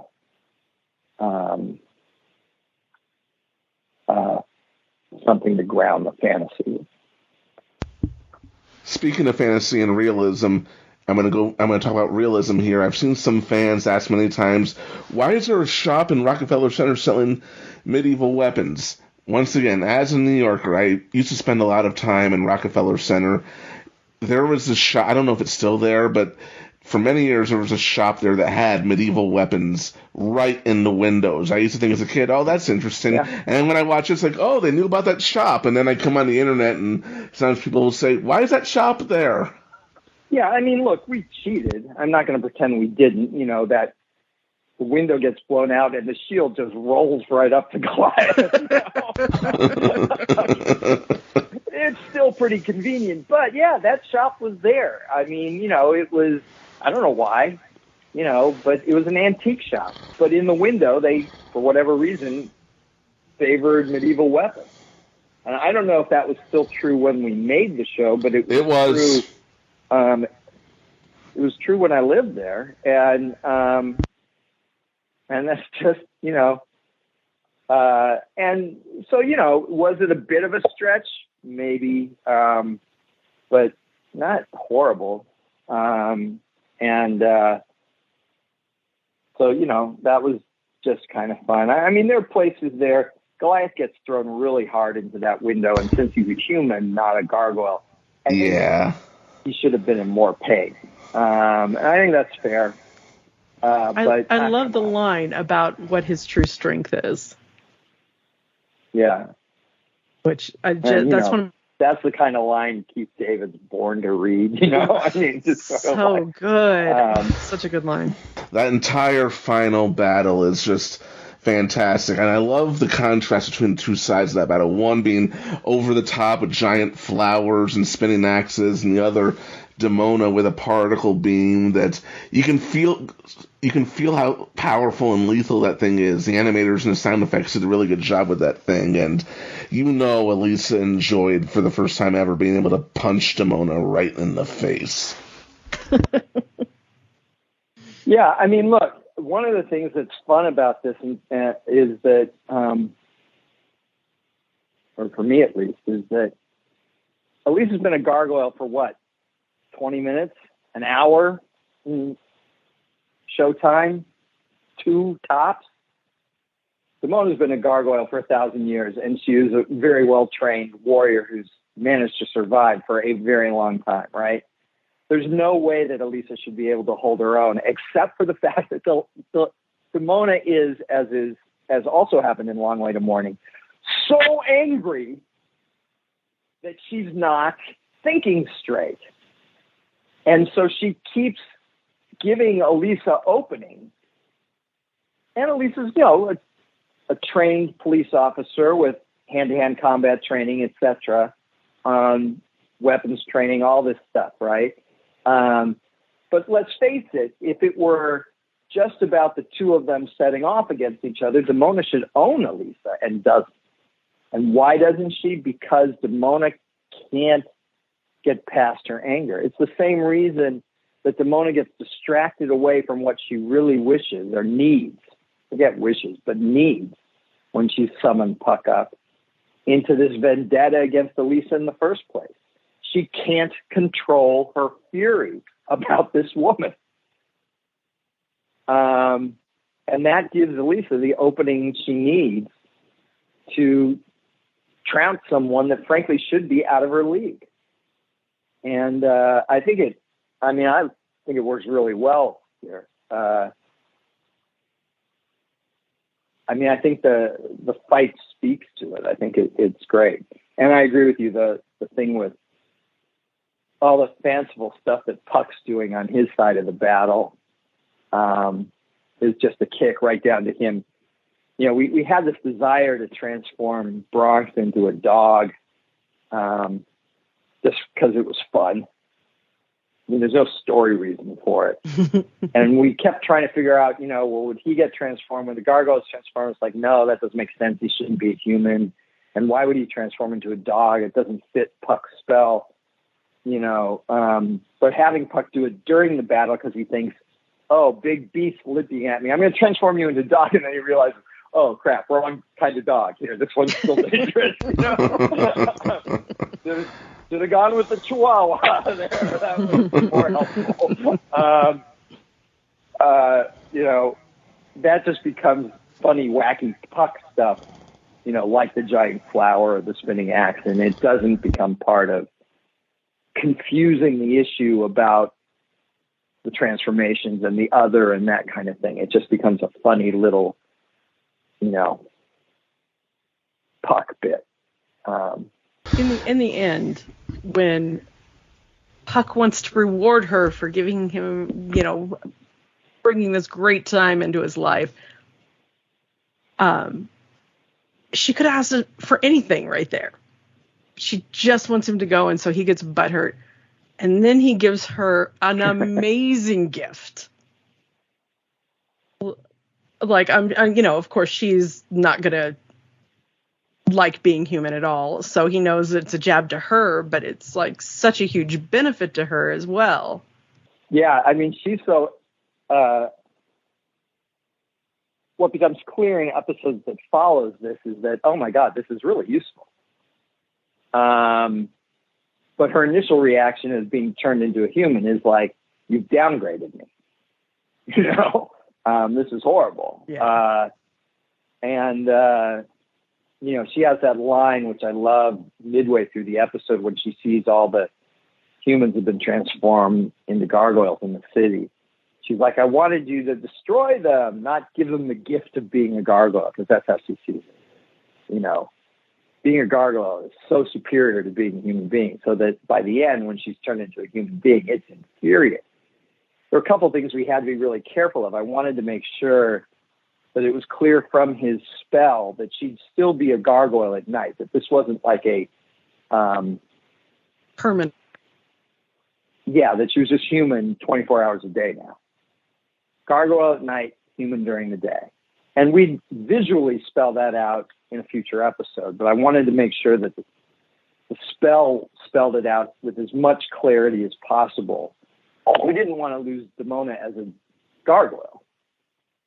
We just wanted to give her this additional superpower, in essence, that Goliath and the others didn't have. And because being immortal wasn't enough. Right. And see how she takes to it, which she takes to it like a fish to water, frankly, because there's always been something very human about Demona anyway. And not that she'd ever copped to that. So that was one thing. And then the other thing that I thought was really important is that, the whole thing was about her stealing the mirror. Then we have all these shenanigans that she used the mirror to do, right? We can't leave her with the mirror. So in anger, she has to smash it. And that was in the script. And somehow or other, it did not get animated. And so we just added the sound effect of her. Yeah, the off-screen smash of the mirror to imply it, because we had, I still don't know how that happened, but somehow we didn't show it. And I felt that was it was very effective, though, still. To close off. Yeah. There's some great sound stuff. Just the way Puck moves through the air. The animation's great, but those little whiz sounds. You listen to it, yeah. That Pekka put in, Pekka Thomas, our sound effects editor, put in for when he moves are so great. It's such a little thing, but they're brilliant, and it adds so much. I just love that stuff. And, the episode for me is really funny all throughout, but really tragic and heartfelt on another level. There's some great action in it at the beginning and at the end, and some interesting stuff in the middle. And then just this really kind of fascinating story that shows the potential of the series, while widening the world of it, both in terms of the introduction of Puck and what that implies down the road for others of the third race, and also what it does to the Goliath-Elisa relationship, and what it does to Demona at the end, sort of give her the ability to completely alter her modus operandi, and make her an even there's more so many effective villain questions than that she you was. walk away with at the end of this. Yeah. Now, when you guys first saw it, did you get the whole, okay, now she's a gargoyle at night or a human during the day? Did that? Oh, yeah. Was that Yes. clear, or was it Yes. something that you? Good. No, I absolutely didn't think she was permanently human, for sure. Ditto. Very clear. And what was cool about that also was, and I'm going to finish the point on this, is that I've got another point to make right after, but it's part of the theme of the villains getting more powerful on this show. The pack being a very visual example of this later. Xanatos gets more powerful as the series progresses, and even newer villains who show up. So I thought it was a natural fit, and I like it. I do have one more point, and I think this is something we do need to discuss, because I often run into some other fans who seem to miss the point on this, and I wrote down this note: why Elisa can't permanently become a gargoyle, why Goliath can't permanently become a human, and why neither can have Demona's deal, because some fans just don't get it. I think there are certain things that are intrinsic to to what makes a character who or what they are. And Goliath has to be a gargoyle, and Elisa has to be human. Thanatos has to be mortal. There are certain things that if you give them the quote unquote heart's desire, or you try to make it easy, it robs the character of who the character is fundamentally. And it's like I was saying earlier, I think if you asked Elisa, not in a heat of the moment, but in a quiet, contemplative moment, would you like Goliath to transform into a human? I think she could answer you with all rationality and say, I'm not going to pretend that wouldn't make life easier. It would. But no, I wouldn't want that, because being a gargoyle is who he is fundamentally. And I wouldn't want him to change that, because I wouldn't want to change who he is. Who he is who I fell in love with. And if I asked him to change who he is to be with me, I wouldn't want to be with that person anymore. Or in any event, maybe I would, but I'd be asking him something that is so unfair and so selfish. And I think the flip side of it is true for Goliath as well. And on Goliath's side, I think there's another aspect to it too, which is that their love for each other proves something to Goliath. Goliath has had since the 10th fucking century this perhaps irrational but optimistic belief that someday humans and gargoyles can live together in peace and cooperation. He doesn't have a hell of a lot of evidence to back that up, but he believes it. Goliath is fundamentally an optimist. Not every moment of every day or of every night, but fundamentally, at his core, he is an optimist. And he believes that the two races can live together in harmony. And one huge piece of evidence for him is how he feels about Elisa Maza. If the two of them can make it work, then there's hope. And he needs that hope. And that's on top of all the same arguments I just gave you for Elisa towards Goliath, just flipped over, right? He also feels like this is who she is. I love her for who she is. I don't need or want her to change for me, because I love who she is now. If she evolves as a person, great. I'll try and evolve with her. But I don't need her to change for me. All that stuff is true for him as well. But there's an added layer for Goliath. I don't even know if he's conscious of it. But for him, their relationship proved something that he needed proof of. He needed it. And he got it. And so no. And I'm not saying like, again, on an individual story basis, would we ever see Elisa as a gargoyle again? Would we ever see Goliath as a human again? I'm not going to answer that. That's like a spoiler question. But what I will say is what you're not going to see is a permanent change where one or the other is permanently changed to this or that. I'm never going to make it, as long as I'm in control of this, I'm never going to make their lives that easy, because it would fundamentally change who they are as characters. Agreed. I would never want to see them as anything but what they are. I mean, and that's not to say, seeing Elisa as a gargoyle for an episode is a lot of fun. She's cute. You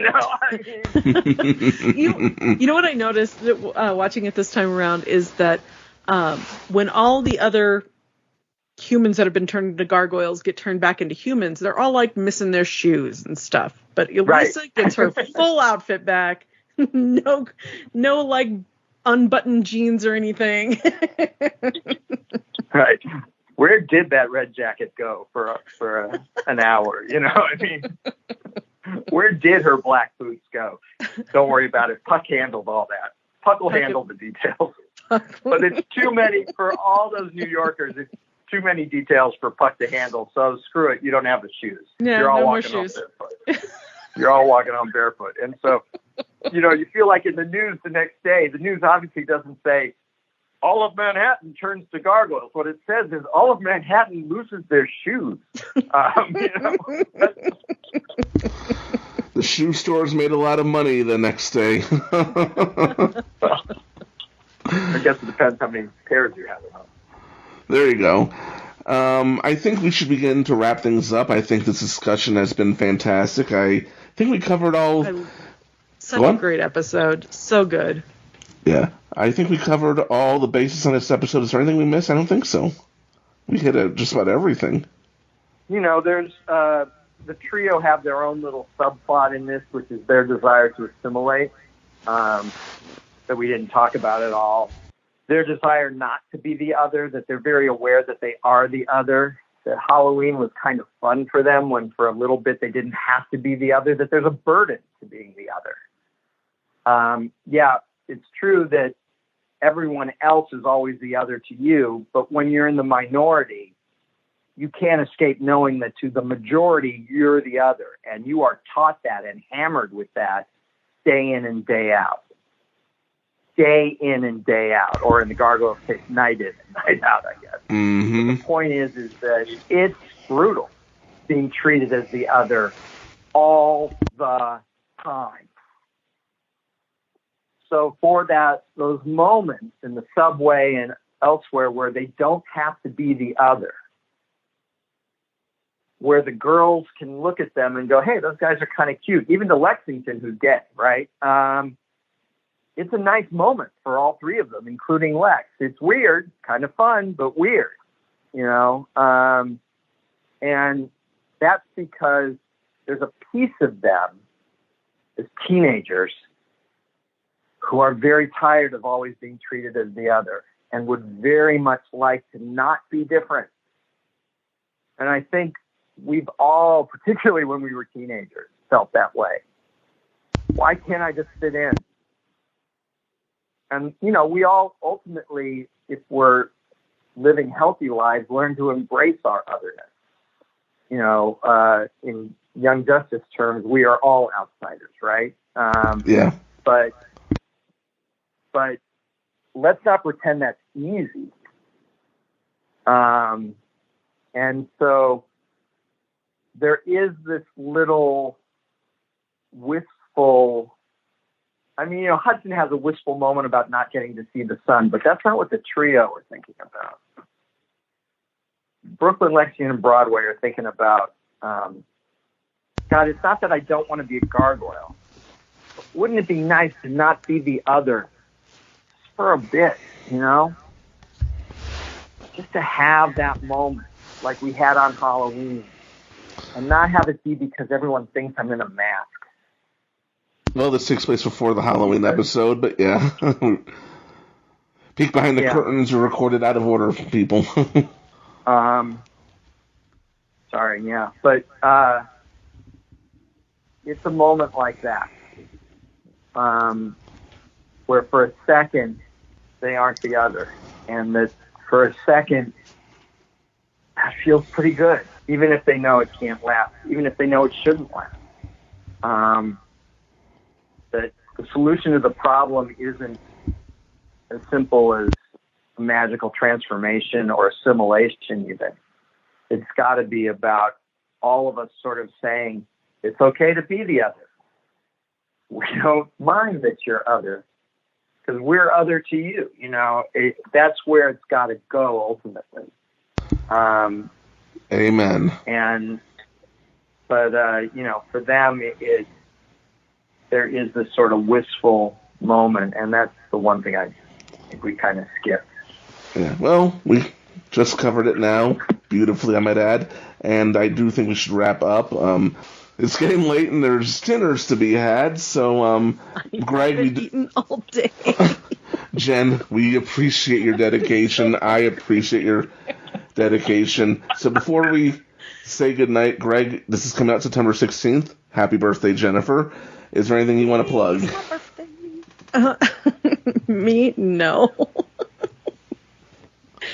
I want to plug Jennifer's birthday. Everybody send Jennifer happy birthday wishes. I Happy would birthday. like that a lot, actually. That would be really cool. All right. Well, in that case, I just keep binging Gargoyles. Contact your local comic shop if you want hard copies and ask them to order the Dynamite Entertainment Gargoyles comic for you. I think it should be coming out in previews very soon. And join us next time for The Silver Falcon. It has been a blast. Thanks, guys.